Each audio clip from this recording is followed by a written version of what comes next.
Our channel AP ICET 2024 admissions జరుగుతున్నాయి. చాలామంది cadets registration చేసుకుంటున్నారు.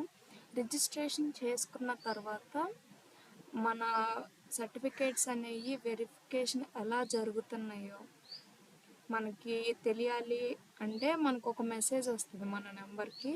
అది ఎట్లాగో చూసుకుందాం. మనం రిజిస్ట్రేషన్ చేసేసుకున్న తర్వాత your application has been registered successfully and the application is under verification. మన రిజిస్ట్రేషన్ చేసుకున్న తర్వాత మన సర్టిఫికేట్స్ అనేవి అండర్ వెరిఫికేషన్లో ఉన్నాయంట. వెరిఫికేషన్ చేసిన తర్వాత మన రిజిస్టర్డ్ మొబైల్ నెంబర్కి మెసేజ్ వస్తుంది, మన ఈమెయిల్కి మెసేజ్ వస్తుంది. ఒకవేళ వాళ్ళు రీఅప్లోడ్ చేయమని కూడా మెసేజ్ చేస్తారు. మన డాక్యుమెంట్ ఏదైనా తప్పుగా అప్లోడ్ చేస్తే అది కూడా మనం అప్లోడ్ చేసుకోవాలి. ఏ విధంగా అంటే ఈ విధంగా మనకి అప్లికేషన్లో ఇట్లా మెసేజ్ వస్తుందండి. మన రిజిస్టర్డ్ నెంబర్కి కూడా ఇలా మెసేజ్ వస్తుంది.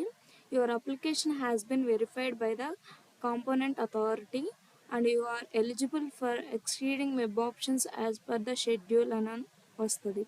అంటే మన రిజిస్ట్రేషన్ చేసుకున్న తర్వాత మన వెరిఫికేషన్ సర్టిఫికేట్స్ అన్నీ వెరిఫికేషన్ అయిపోయాయి, మీరు వెబ్ ఆప్షన్స్కి వెళ్ళొచ్చు అని మనకి మెసేజ్ వస్తుంది.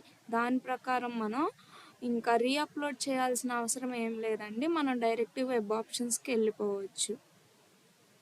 ఒకవేళ రీఅప్లోడ్ చేయాలంటే ఏ విధంగా మనకు మెసేజ్ వస్తుందో చూద్దాం.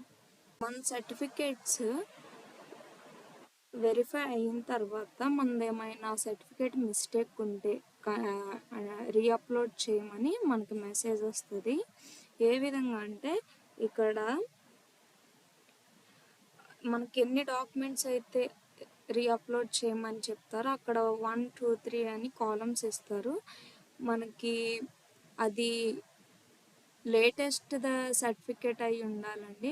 నెక్స్ట్ వాళ్ళు 1 MB అడిగారు. ఆ 1 MB మనం కరెక్ట్గా క్లారిటీగా అప్లోడ్ చేయాలి. అంతే అండి, అంతకుమించి ఏం ప్రాబ్లం ఉండదు మనకి. మళ్ళీ వెంటనే రీఅప్లోడ్ చేయండి, వెరిఫికేషన్ అయిపోతుంది సక్సెస్ఫుల్లీగా. మీరు కూడా వెబ్ ఆప్షన్స్కి వెళ్ళొచ్చు. అంతే guys, thank you for watching this video.